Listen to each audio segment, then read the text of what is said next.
আসসালামু আলাইকুম দেশবাসী। আজকে আমরা পেয়ে গেলাম আমাদের এক ভাইকে। উনি 100 দিনে সারা দেশ পায়ে হেঁটে ভ্রমণ করার নিয়ত করিয়া বাইরে পায়ে হাঁটতেছে। আমরা ওনার বিষয়ে একটু জানবো। ভাই, আপনার নাম? ধন্যবাদ ভাইয়া। আমার নাম স্বপ্নরাজ। স্বপ্নরাজ নামে আমাকে চিনে সার্টিফিকেট নেম অলি সাপ, হোম আচ্ছা, ডিস্ট্রিক্ট সুনামগঞ্জ। আপনি কোথা থেকে শুরু করছেন এটা? আচ্ছা, আমার পায়ে হাঁটার ভ্রমণ যাত্রা শুরু করেছি ঢাকা থেকে। আর বর্তমানে অবস্থান করছি গাজীপুর। এটা আমার 12তম জেলা। আর আজকে আমার 32তম দিন হলো। তো এখন আমার গন্তব্য টাঙ্গাইল জেলা যাওয়া। তো বিষয়টা হলো যে এটা আমার 100 ডে চ্যালেঞ্জ আমি নিয়েছি, যে 64 জেলা পায়ে হেঁটে ভ্রমণ করার। আর তারও আগে, মানে আজ থেকে 2 বছরের বেশি সময় আগে আমি 64 জেলা বাইসাইকেল চালিয়ে ভ্রমণ করেছি। সারা দেশ ঘুরে আমি বই পড়ার আন্দোলন করেছিলাম। তা আজ এতদিন পরে বের হলাম, যে পায়ে হেঁটে সারা দেশটা দেখা আমার একটা স্বপ্ন, ইচ্ছা। এবং পায়ে হাঁটা এবং সাইক্লিং এর মধ্যে কিন্তু অনেক পার্থক্য আছে। তাহলে আপনার 12তম জেলা, তাহলে আপনার 100 দিনে কি ঘোরা সম্ভব? হ্যাঁ, পরিকল্পনাটা আমি 100 ডে চ্যালেঞ্জ 100 দিনে এইভাবে পরিকল্পনা করেছি, কিন্তু আজ যেহেতু 32 দিন হয়ে গেছে, আমার মনে হচ্ছে যে আরো 100 দিন লেগে যাবে। তো চাইলে আমি 100 দিনের ভিতরে এটা করতে পারতাম, কিন্তু আমি চাচ্ছি না কারণ যে আমি মানুষজনদের সাথে মিশছি, কথা বলছি। আমি চাইলে প্রতিদিন 40 কিলোমিটার করে হেঁটে হেঁটে আমি 64 দিনে চাইলে আমি 64 জেলা ভ্রমণ করতে পারতাম। কিন্তু আমি যেহেতু আমার একটা বিশেষ উদ্দেশ্য, আমি বই লেখা, সেই জন্য আমার গল্প দরকার, অভিজ্ঞতা দরকার। আমি হেঁটে চলে গেলাম, মাথার ভিতরে কিছু নিলাম না, সারা দেশটা আহ, আহ, এত পরিশ্রম করলাম। সেই জন্য আমি আসতেছি, একটা জায়গার মধ্যে বসতেছি, মানুষজন ডাক দিলে একটু গল্প সল্প করছি, যার কারণে আমি একটু সময় নিচ্ছি।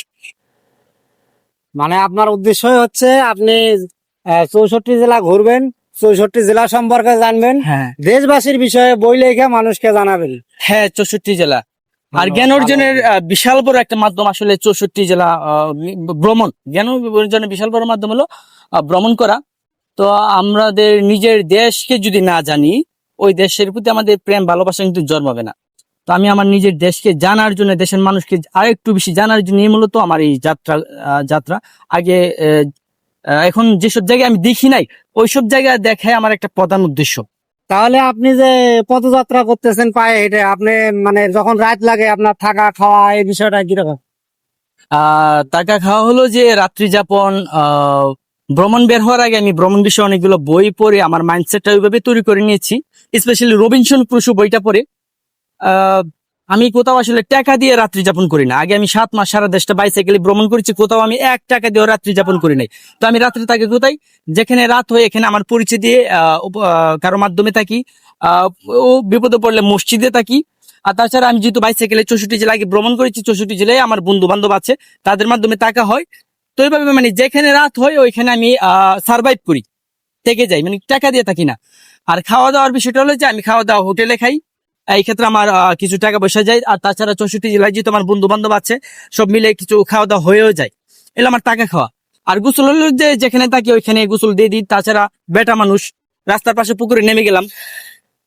আচ্ছা, আপনার কি কোনো স্পন্সর আছে না ব্যক্তিগত উদ্যোগ? এটা আমার একান্ত ব্যক্তিগত উদ্যোগ, নিজের টাকা পয়সায় ভ্রমণ করা।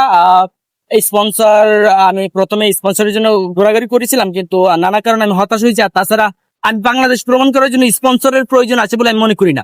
আপনার হলো অদম্য ইচ্ছা থাকতে হবে। আমি আমার নিজের দেশকে জানতে চাই, দেশ বিষয়ে, ভ্রমণ বিষয়ে বেশ কিছু বইপত্র পড়তে হবে এবং বেরিয়ে পড়তে হবে।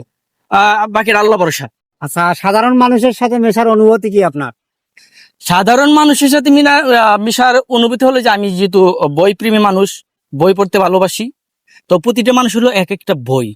তো আমার এই ভ্রমণকালীন মানে সবচেয়ে আকর্ষণ হলো মানুষের সাথে আমি কথা বলি। প্রতিটা মানুষ এক একটা বই জানি, তার গল্প জানি, এক এক মানুষ এক এক রকম। আমি খুবই এনজয় করি। আচ্ছা, আপনি তো গাড়ি দিয়ে গিয়েও প্রত্যেক জেলায় নাইমে নাইমে ঘুরতে পারতেন, বিমানেও যাইতে পারতেন। আপনি তো ভ্রমণটা সহজ করতে পারতেন, তাহলে শুধু পায়ে হেঁটে কেন? আসলে বিমানটা গেলে অনেক দ্রুত যাওয়া যায়, গাড়িতে গেলেও যাওয়া যায়, কিন্তু হেঁটে গেলে আহ মানুষকে জানা যায়, মানুষকে ভিতর থেকে কাছ থেকে ভিতর থেকে জানা যায়। জানা যায়।